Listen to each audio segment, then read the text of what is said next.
Let me tell you something you already know. The world ain't all sunshine and rainbows. It's a very mean and nasty place, and I don't care how tough you are, it will beat you to your knees and keep you there permanently if you let it.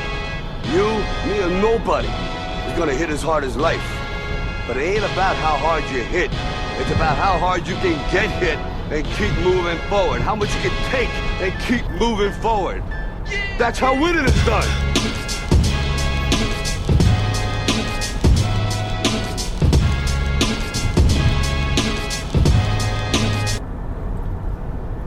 All right.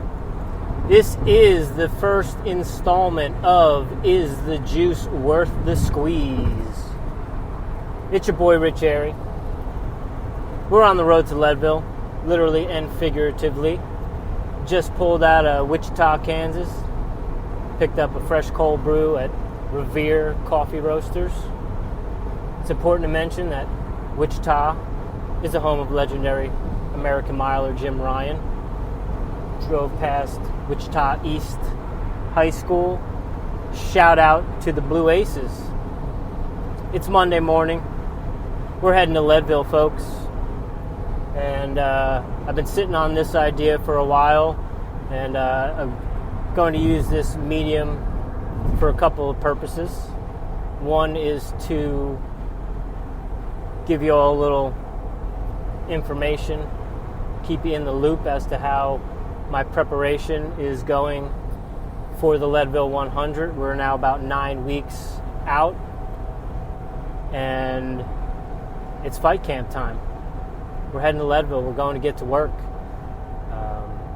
This is something I did back in 2014, something I also had planned on doing in 2015, but unfortunately, very early on into the summer of 2015, I was peacocking a little too hard, too early, and was not prepared to be running that fast at night on the trails.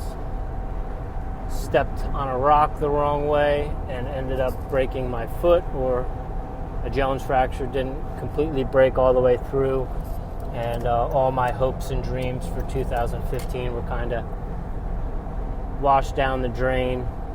I did spend the whole summer up there that year, but it was a much, much different experience for me than what I had in 2014. 2014 was an epic year.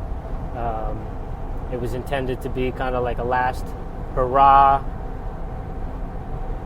run my Leadville 100, get my belt buckle, and then really start to hone in and focus on my business, running WOD, Black Sheep Endurance, coaching, seminars, all that good stuff. And over the course of the summer in 2014, things just kept getting better and better and better and better.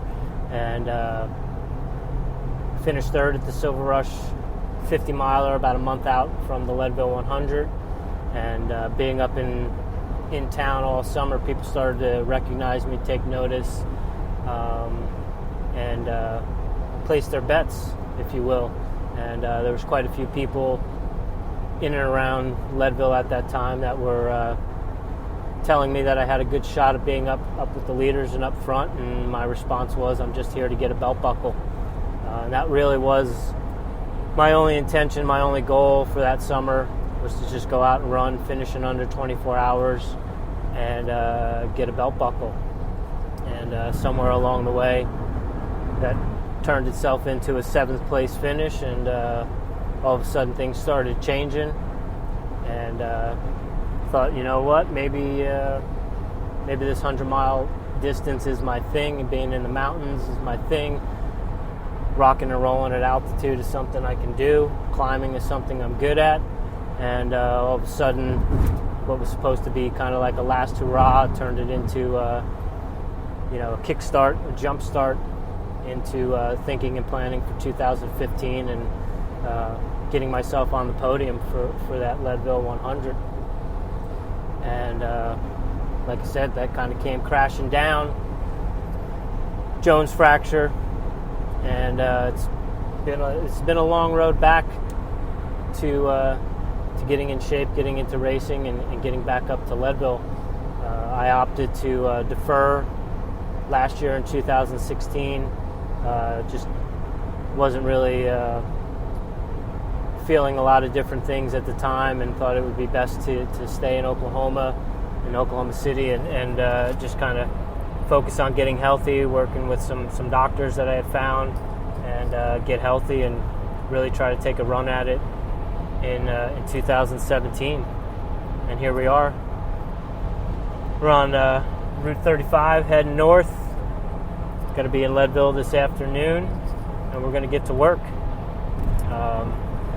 So leading into this fight camp we got going on here, I kind of tried to look through the previous couple of years and just take a look at things that worked well for me, things that I did training-wise, running-wise, strength and conditioning-wise, and just tried to kind of come up with a hybrid of everything I did from, say, like 2012, 2013 into 2014, and even into 2015 before I hurt my foot.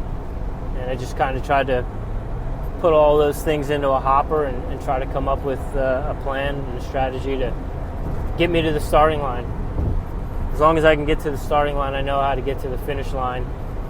So right now, in all winter, it was about staying healthy and just doing whatever I had to do to be healthy to make this journey. So I kind of looked at, the racing schedules, training schedules in years past, and took a little bit of everything and combined them. So what I did this year was, knowing that trails are not of the abundance in Oklahoma City, I searched out some trail races in varying distances from 25K up to 6 hours, and selected one a month from January through April to do those events, and didn't really run a ton of mileage in between those events. Was really just focusing on staying healthy, being strong, being mobile, being stable, being in a good headspace, making sure my nutrition is dialed in for the most part. I am human.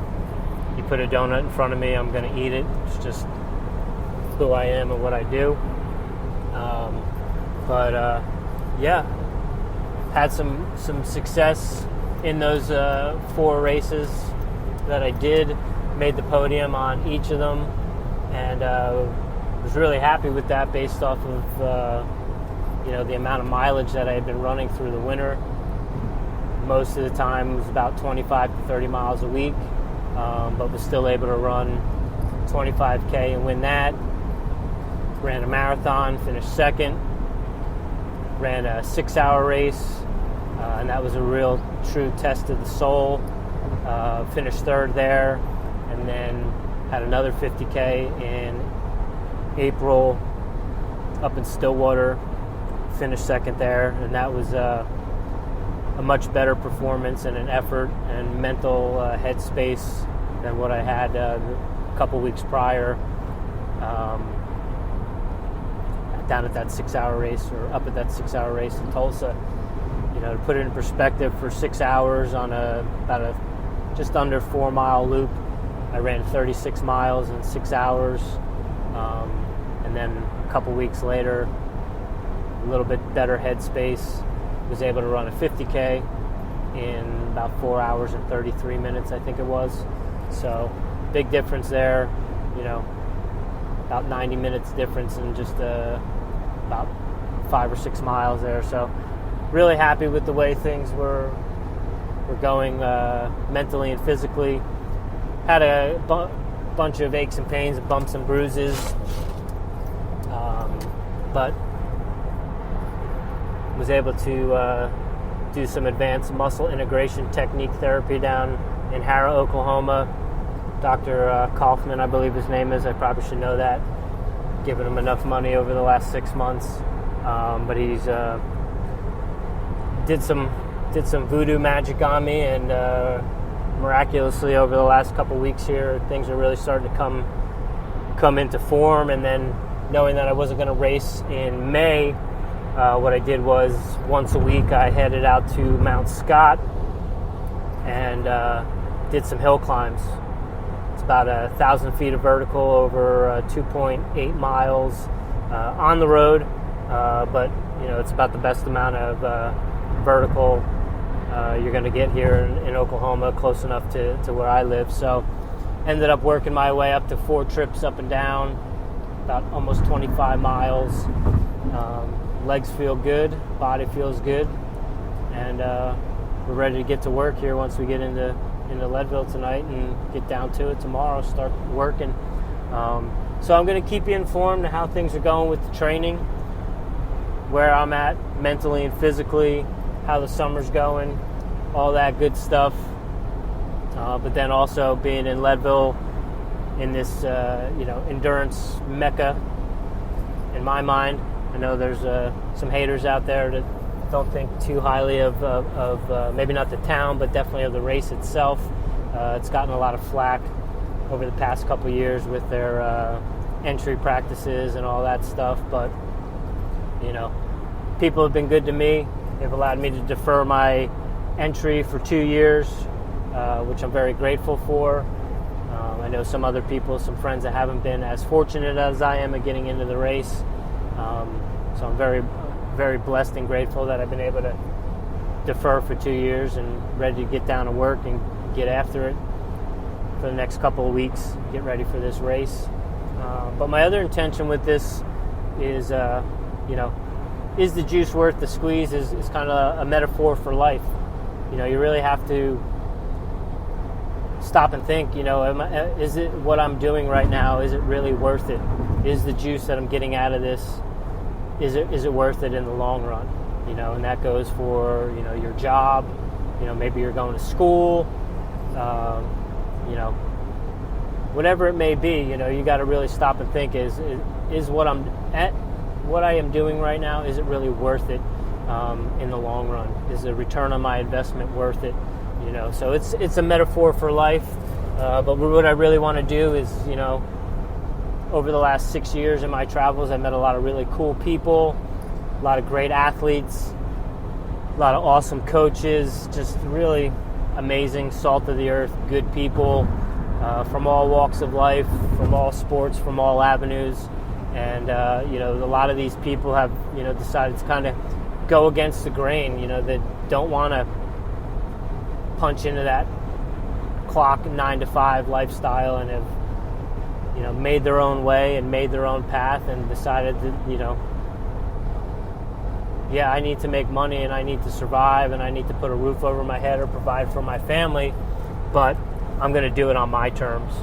So in the process of presenting you with my training and how everything's going and how I'm living and where I'm at, mentally, physically, spiritually, emotionally, all that stuff, I'm also going to have some guests on here and just pick people's brains, what makes them successful, what are their failures, what are their successes, how did they get to where they are, and I just want to present that to people, get a fresh look for people who, maybe like myself, who worked a job for many years that didn't really feel fulfilled, or wondering what their purpose is and how to find that or how to fulfill that. So, that's what we're doing here at Is the Juice Worth the Squeeze? I don't have any guests lined up at the moment, but I've got a list of people to contact, and we're going to start getting those rolling, and I'm really committed to keeping this rolling and giving you some content once a week, whether you got to listen to me ramble for a half hour, an hour, or if I get a cool guest on here and we go off for 2-3 hours, whatever it may be. But that's what we're looking at with Is the Juice Worth the Squeeze? It's just providing content for people who maybe not feel fulfilled, maybe looking for tips, better sleep, better nutrition, better fitness, better wellness. It's all connected. So we're gonna